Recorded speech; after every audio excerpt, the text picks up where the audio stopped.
ఇప్పుడు మనం చూస్తున్నాము కాటన్ మ్యూజియంలోకి వెళ్తున్నాము. ధవళేశ్వరంలో మరి ఏ రీతిగా నిర్మించారో చూస్తున్నాం.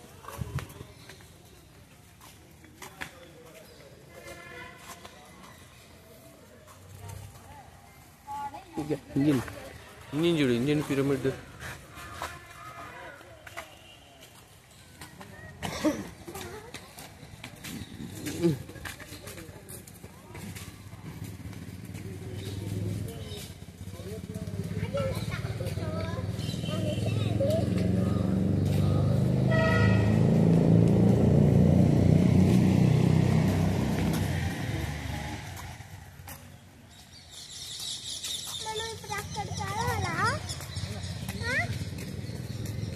సత్యమే జయతే అని అక్కడ రాసిందండి. పిరమిడ్స్ పిరంగి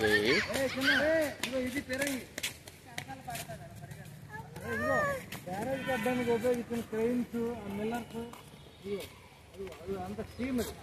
అది స్టీమ్ ఇంజిన్. అవన్నీ ఆ రోజుల్లో మిక్సింగ్ చేసి సిమెంట్ మిక్స్ చేయడం ఎన్నో ఉన్నాయి సార్. గేట్లు అన్నీ అయితే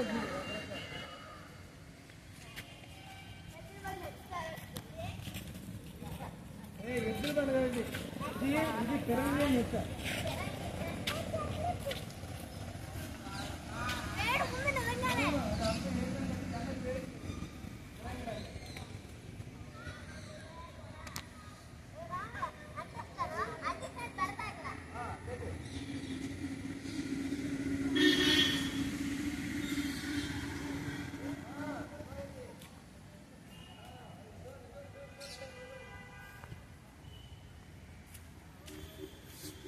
ఇప్పుడు మనం చూస్తున్నవి ఇవన్నీ కూడా ఆ బ్యారేజ్ కట్టడానికి ఉపయోగించిన మిషన్స్ అండి. ఇక్కడ రాస్తున్నాయి చూడండి.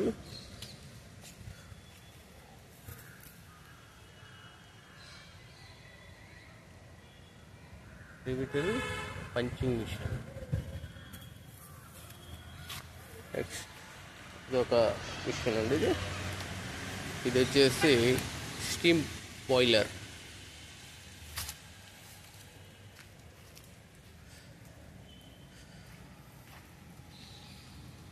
ఇదిగోండి, ఇది వచ్చేసి స్టీమ్ బాయిలర్, ఆవిరి అంతాం.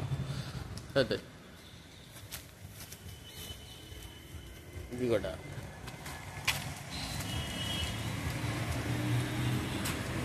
Iron cot. ఇప్పుడు మనము లోపలికి వెళ్దాము. మరి సర్దార్ కాటన్ గారు మరి లోపల మ్యూజియంలోకి వెళ్తున్నాము.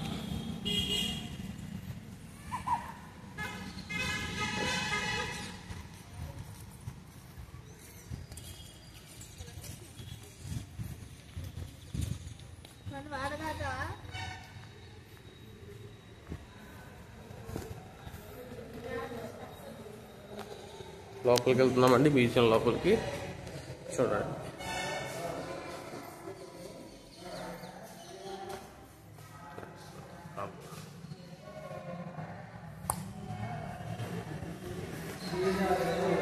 అలాంటి పరిస్థితి ఫుడ్ లేకుండా అలాగ ఎంతో భేదరకంగా ఉండేవారు. ఫుడ్లో 1839లో తుఫాను ఉప్పిన కరువు తోడు సాగునీటి చేపట్టిన కారణంగా ప్రజలు అనేక బాధపడి ఊరు కలిసి వెళ్ళిపోయారంట. మొత్తం ఇక్కడ వాటర్ లేక.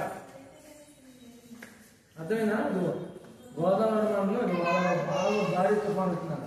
తిరుగు అదే కాలంలో ఆర్థర్ కాటన్ అనే బ్రిటిష్ యువకుడు 15 సంవత్సరాల వయసులోనే చూడు మిలిటరీ శిక్షణ ఆలయంలో ఇంజనీరింగ్ పూర్తి చేసి వచ్చాడు. 15 సంవత్సరాలు, 15 ఇయర్స్ కాటన్ గారి ప్రవేశం. అప్పుడు వచ్చాడు. వచ్చి ఇది చూశాడు. చూడు గోదావరి చూశాడు. గోదావరిని చూడు. తర్వాత అతను ఆలోచన వచ్చింది. ఇలా కట్టాలి అని ఇలా కట్టాడు. కడుతున్నాడు. తర్వాత ఫస్ట్ చెక్ డ్యామ్ లా కట్టారు. తర్వాత ఫుల్ డ్యామ్, చెక్ డ్యామ్ పై నుంచి వాడాలి. ఇది ఎప్పుడు? 1852 మార్చిలో ఆనకట్టగానే ముగిసారు. చూసా అంతటితో తృప్తి పడకుండా మళ్ళీ ఇంకా మళ్ళీ పైన కట్టాడు. బ్యారేజ్ మళ్ళీ పైన కట్టాడు సార్. కిందదేమో ఆనకట్ట, మళ్ళీ పైన బ్యారేజ్ అనమాట. బ్యారేజ్ ఇది ఊర్లు మొత్తం ఒక్కొక్క ఊర్లో చూసుకో ఇలా రాళ్ళు పెట్టి ఇదిగో 1854లో ఇదిగో మొత్తం ప్రభుత్వ హాయంతో మొత్తం కట్టాడు. ఇదిగో తర్వాత ఇదిగో ఇలా ఊర్లో అందరినీ తీసుకొచ్చాడు. అందరినీ ఇదిగో మీరందరూ అన్ని ఊర్ల కింద అలా మీటింగ్లు పెట్టాడు. మీటింగ్లు పెట్టి ఇదిగో మనం ఇలా కట్టుకోవాలి, ఇదిగో ఇలా చేయాలి, ఇదిగో ఇలా చేయాలంటే ఇదిగో మొత్తం అందరూ కలిసి అంతలా ఇలా కట్టుకుంటూ వచ్చారు. ఇదిగో ఆయన అంతా ఇదిగో మొత్తం అందరు మ్యాప్ ఇదంతా చేసుకుని ఇదిగో పిల్లలు చూస్తే ఎలా చూస్తున్నారో అలాంటి పరిస్థితి ఇలాగే మా తాతోళ్ళు వాళ్ళ తాతోళ్ళు అందరూ కూడా వచ్చి అంతా ఇలా కట్టాడు. వాటితో పాటు పగలపూట అంతానేమో ఇది ఇలా కట్టడం, రాత్రిపూట పిల్లలకి ఇది వాళ్ళందరికీ ఇది స్కూల్స్ చెప్పడం ఇదిగో 10,000 మంది కూలీలు చూసా. రాత్రి అంతా స్కూల్స్ చెప్పడం, పగలంతా ఇలా పనులు చేయడం. స్టీమ్ ఇంజిన్ మన దగ్గర చూడ ఆ మెటీరియల్ అంతా తీసుకురావడం కోసం ఎక్కడి నుంచో చూడు రైలు మార్గం ద్వారా క్వారీల నుంచి తెచ్చిన రాళ్లను, అంటే ఇక్కడ ఎక్కడ హిల్స్ లేవు కదా, అందుకని క్వారీల నుంచి తెచ్చిన రాళ్లను పడవల్లో నింపే ఆనకట్ట మధ్య గల లంకలోకి గుట్లుగా పేర్చుకెళ్తున్నాను. అంటే ఇక్కడ 7 పార్ట్స్ ఉంటాయి, 7 లంకలు అన్నమాట. ఇవన్నీ 7 ఐలాండ్స్ ని మొత్తం కలుపుకుంటా వేశారు. మొత్తం ఇది ఇలా కట్టుకుంటే 7 పార్ట్స్. అంటే ఇక్కడ అర్థం అవడం కోసం 1 2 3 4 ఇదివా ఇలా ఇంజనీర్స్ గ్రూప్ ఆఫ్ ఇంజనీర్స్ అంతా కలిసి విడుదల ఆర్థర్ కారన్ గోదావరి ఆనకట్టపై పంపిన నివేదిక అప్పటి మద్రాసు గవర్నరు చూడు ఆయన లండన్ పంపించగా అక్కడ బోర్డ్ ఆఫ్ డైరెక్టర్లు దాన్ని యాక్సెప్ట్ చేశారంట. చూడు ఇలాగ ప్లాన్ చేశాడు. ఇదిగో అలా గుర్రం పెట్టి అదిగో ఇదేమో ఇదిగో పట్టిసీమ అక్కడ ఉంటుంది చూడు, అది గోదావరి మధ్యలో ఉంటుంది. ఇదిగో చూడు ఇదంతా ఇదిగో ఆయనకి గుర్రం ఉండేదంట. ఆ రోజుల్లో కారు లాగా అనమాట అది గుర్రం. అందుకని ఆయన మీద వెళ్తా ఉన్నాడు కాబట్టి అందుకని కాటన్ ఫోటో ఎక్కడ ఉన్నా సరే, కాటన్ బొమ్మ ఎక్కడ ఉన్నా సరే హార్స్ మీద ఉంటారు.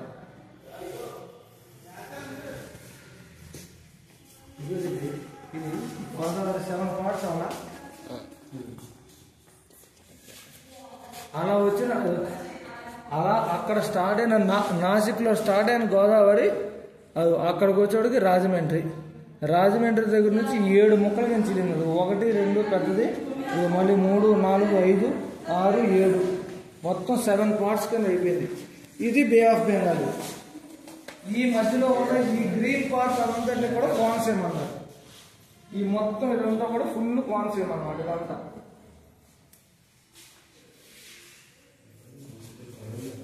అదొక మ్యాప్. అలా ఐలాండ్స్ ని కలుపుకుంటా మధ్యలో బ్యారేజ్ చేశాడు. అలా ఐలాండ్స్ ని కలుపుతా మధ్యలో బ్యారేజ్ చేశాడు. ఆ వెనక పాట అంతానేమో పట్టిసీమ పాపకొండలు అయ్యి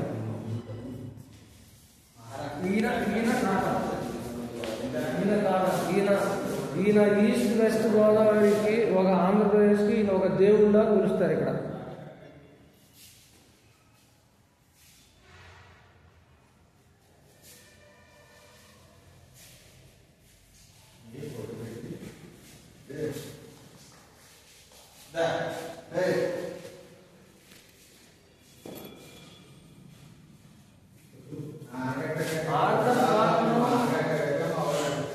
డే టైమ్ ఆయన ఎంత ఇంజనీరింగ్ వర్క్ చేశాడో అలాగే రాత్రి సమయాల్లో అక్కడ వర్క్ అవ్వదు కాబట్టి ఆ సమయంలో వచ్చిన వాళ్ళందరికీ కూడా మిషనరీ వర్క్ కూడా అంతే చేశాడు. Glory to God in the highest and on the earth peace good will towards men అన్న వాక్యం ఎక్కడ అలా బలపరిచి పెట్టారు. ఇదేంటంటే ఆయన రాత్రి పూట అంతా దేవుని సేవ సువార్త అందరికీ కూడా దేవుని గురించి చెప్పడం అదంతా, పగల పూట అంతా ఇంజనీరింగ్ వర్క్ అంతా చేస్తూ ఉండేవాడు. అంటే ఒక పక్కన ఆయన సోషల్ గాను అలాగే స్పిరిచువల్ గాను 2 వైపులా కూడా జనాన్ని ఎంతో ఎడ్యుకేట్ చేశాడు ఈ ఏరియాలో.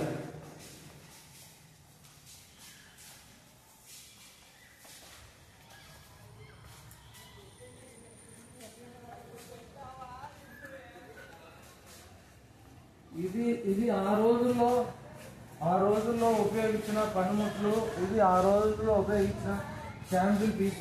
ఇది బ్యారేజీ గేటు, ఇది పైన ఇదంతా కూడా గేట్స్ ఆపరేట్ చేసే ఇదంతా కూడా హౌస్ అన్నమాట.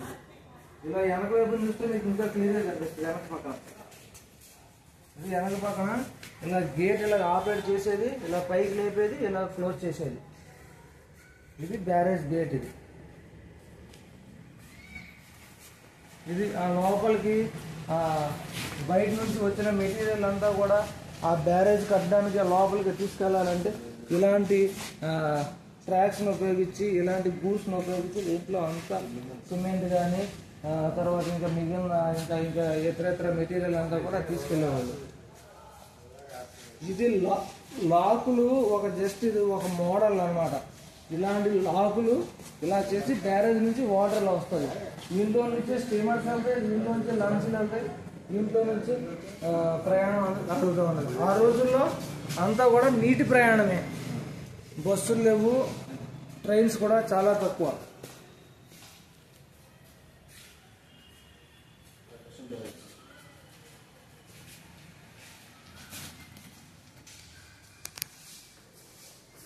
ఇక్కడ బ్యారేజ్ అంతా అయిపోయింది. ఇదంతా బ్యారేజ్ అంతా 7 parts కలిపి బ్యారేజ్ అని కట్టేశారు. కట్టేసిన తర్వాత ఈ రాక్ ఫిల్లింగ్ డ్యాము, తర్వాత ఆ పిల్లర్స్ ఎలా ఉన్నాయి అంతా కూడా చెప్పారు. తర్వాత ఇది ఫస్ట్ ఆనకట్ట కింద, ఆనకట్ట తర్వాత ఫస్ట్ ఫేజ్ ఇది. అలాగే ఇది కూడా ఫస్ట్ ఫేజ్లో జరుగుతున్న వర్క్ ఇదంతా. ఇదంతా చూడండి, ఇదంతా రాళ్ళు ఎంత కూడా ఎంత పైకి ఎత్తి ఆ రోజుల్లో ట్రైన్స్ అన్ని కూడా లేకపోయినా కూడా వాళ్ళు అప్పుడున్న మిషనరీతో ఇదంతా కూడా ఎంత బలంగా కట్టారు. ఇది foundation wall of the old barrage అనమాట, కవలేశ్వరం వర్క్స్. ఇది కిందంతా ఫౌండేషన్ ఇది ఇలా వేశారు. ఆ రోజుల్లో ఈ నీటి ప్రయాణం ఇక్కడ నుంచే లాకుల నుంచే జనాలయంలో రావడం ఇదంతా కూడా ఇది అనమాట. ఇదంతా కూడా లాకులు బ్యారేజీ పైన. ఇది ఒక్కొక్క పిల్లర్ ఇంత పిల్లర్స్ కట్టాలంటే 100 years బ్యాక్ ఎంత టెక్నాలజీ ఉపయోగించుంటారో, ఎంత మనిషి జ్ఞానంతో కూడా దేవుని జ్ఞానం తోడైతేనే కానీ మనం ఇలాంటి స్ట్రక్చర్ అలాంటి మనిషి కట్టలేదు.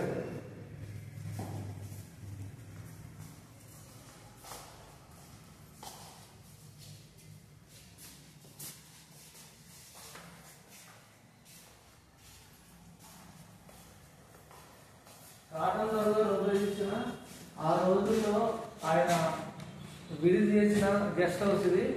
దీనికి ఆ రోజుల్లో బర్మా టేపుతో తయారు చేసిన చెక్క మెట్లు అన్నమాట. చెక్క మెట్లు ఇలాగా ఇది ఫస్ట్ ఫ్లోర్ ఉంది. ఫస్ట్ ఫ్లోర్ అంతా కూడా ఇలా చెక్క మెట్లతోనే.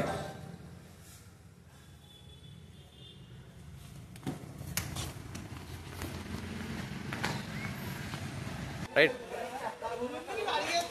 ఇది కాటన్ ధర విగ్రహం. ఇది General Sir Arthur Cotton, designer and architecture of the Godavari anicuts. Born in 1803 May 15th, died in 1899 July 24th. ఈయన రిటైర్డ్ అయిపోయిన తర్వాత ఈయన లండన్ వెళ్ళిపోయాడు. ఆయన ఇక్కడ ఏదైతే గవర్నమెంట్ జాబ్ చేశాడో బ్రిటిష్ గవర్నమెంట్లో, బ్రిటిష్ ఇండియాలో ఆయన రిటైర్డ్ అయిపోయిన తర్వాత అక్కడికి వెళ్ళిపోయాడు.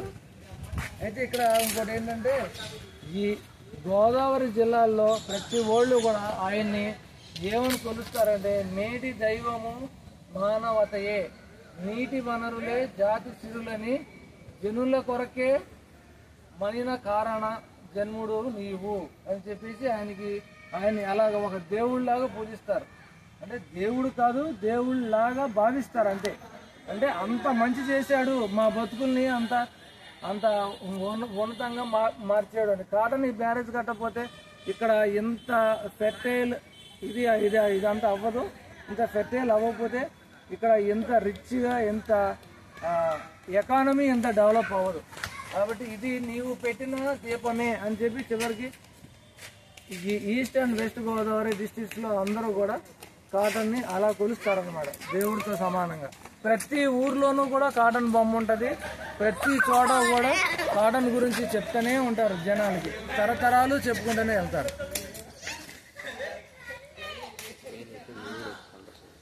వీలైతే మీరు కూడా మీకు ఉన్న అవకాశాన్ని బట్టి ఒకసారి వచ్చి ఈ గోదావరి ప్రాంతము, అలాగే తర్వాత ఈ రాజమండ్రి, ఈ కాటన్ మ్యూజియం ఇదంతా కూడా సందర్శించండి.